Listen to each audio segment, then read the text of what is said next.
বেগুনি খেতে তো তখনই ভালো লাগবে যখন বেগুনিগুলো এইরকম মুচমুচে আর খাস্তা হবে আর সেই রকম হবে ফ্লেভারফুল। আমার টিপস ফলো করে এইভাবে বেগুন ভেজে তুমি যাকেই খাওয়াবে সেই চমকে উঠবে। আর বেগুনিগুলো ভাজার পরও 3 ঘন্টা পর্যন্ত এইভাবে মুচমুচে হয়ে থাকবে। চলো তাহলে দেরি না করে আজকে বেগুনি রেসিপিটা শুরু করা যাক। বেগুনি তৈরি করার জন্য প্রথমে আমি একটা মিডিয়াম সাইজের বেগুন নিয়েছি, সেটাকে ধুয়ে নেওয়ার পর এইভাবে পাতলা করে কেটে নিয়েছি। অল্প একটু নুন দিয়ে এইভাবে মেখে কিছুক্ষণের জন্য রেখে দিতে হবে।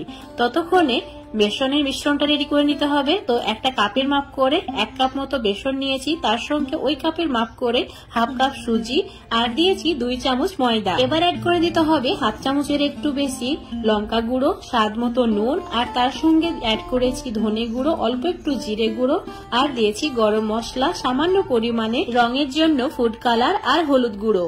এবার দিয়েছি আদা রসুন বাটা, অল্প একটু চিলি ফ্লেক্স, তারপর সমস্ত কিছু ভালো করে মিশিয়ে নিতে হবে।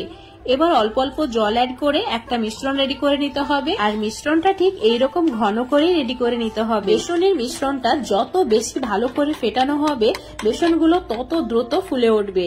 আর দেখতেই পাচ্ছ কতটা আমি ঘন করে রেখেছি, ঠিক এইভাবেই ঘন করে রাখবে। এবার হাফ চামচের একটু কম দিয়েছি বেকিং পাউডার, তোমরা চাইলে বেকিং সোডা মানে খাবার সোডাও অল্প পরিমাণে অ্যাড করতে পারো। এবার 2 চামচ গরম তেল মিশ্রণের মধ্যে অ্যাড করে দিয়েছি, তারপর ভালো করে একটু সময় নিয়ে এভাবে ফেটিয়ে নিচ্ছি। যত বেশি সময় নিয়ে ফেটানো হবে বেগুনিগুলো তত মুচমুচে আর খাস্তা হবে। আর যেহেতু আমরা এখানে সুজি ব্যবহার করেছি তাই সুজি দেওয়ার কারণে এটা অনেকক্ষণ পর্যন্ত মুচমুচে আর খাস্তা থাকে। দেখো ঠিক ব্যাটারটা এইরকম ঘন করে আমি রেখেছি। আর এটাই হচ্ছে পারফেক্ট একটা মিশ্রণ যেটাতে বেগুনি একদম পারফেক্ট হবে। এবার অল্প একটু বেসনের মিশ্রণ তেলের মধ্যে দিয়ে চেক করে নিতে হবে তেলটা গরম হয়েছে কিনা। তেল হাই ফ্লেমে ভালো করে আমি গরম করে নিয়েছি। এবার লবণ মাখা বেগুনগুলো মিশ্রণের মধ্যে অ্যাড করে ভালোভাবে ডুবিয়ে নিতে হবে, তারপর গরম তেলের মধ্যে দিয়ে দিতে হবে। অবশ্যই বেগুন ভাজার সময় তেলটা হাই ফ্লেমে গরম করে নেবে, তারপর চুলোর ফ্লেমটা মিডিয়াম করে রাখবে। বেগুনিগুলো দেওয়ার সঙ্গে সঙ্গে ভেসে উঠবে, দেখতে পাচ্ছ সবগুলো কিন্তু ফুলে উঠছে। মিশ্রণটা যদি পারফেক্ট হয় তো বেগুনিগুলো এইভাবেই ফুলে উঠবে। আমার টিপস গুলো যদি ফলো করো, মানে 1 কাপ বেসনে হাফ কাপ সুজি আর 2 চামচ ময়দা অ্যাড করো, দেখবে এইরকম পারফেক্ট বেগুনি খুবই সহজে তোমরা তৈরি করে নিতে পারবে। বেগুনি ভাজার সময় চুলোর আঁচটা মিডিয়ামে রেখে একটু সময় নিয়ে ভাজার চেষ্টা করবে, যাতে ভেতরের বেগুনটা ভালোভাবে সেদ্ধ হয়ে যায় আর উপরটা মুচমুচে হয়। আর বেগুনি ভাজার সময় কড়াইটা যদি ছোট নাও তাহলে বেগুনি একসঙ্গে অনেকগুলো ভাজবে না, 1টি বা 2টি এইভাবে ভেজে নিতে হবে, তাহলে সব বেগুনিগুলো পারফেক্ট ভাবে ফুলবে। আর বেশি পরিমাণে বেগুনি যদি ভাজা হয় তাহলে বেগুনিগুলো কিন্তু ফুলবে না। তো দেখো খুব সুন্দরভাবে আমার ভাজা হয়ে গেছে, এখন আমি তেল ঝরিয়ে তুলে নিচ্ছি।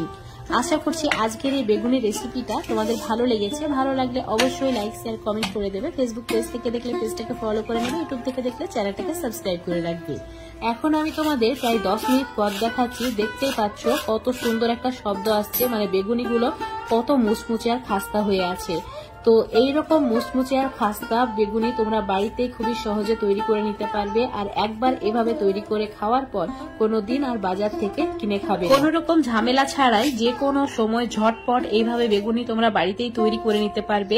অতিথি আপ্যায়নে চায়ের সঙ্গে সার্ভ করার জন্য পারফেক্ট একটা স্ন্যাক্স হতে পারে এটা। তো অবশ্যই আমার রেসিপিটা ফলো করে বাড়িতে একবার হলেও বানিয়ে খেয়ে দেখবে।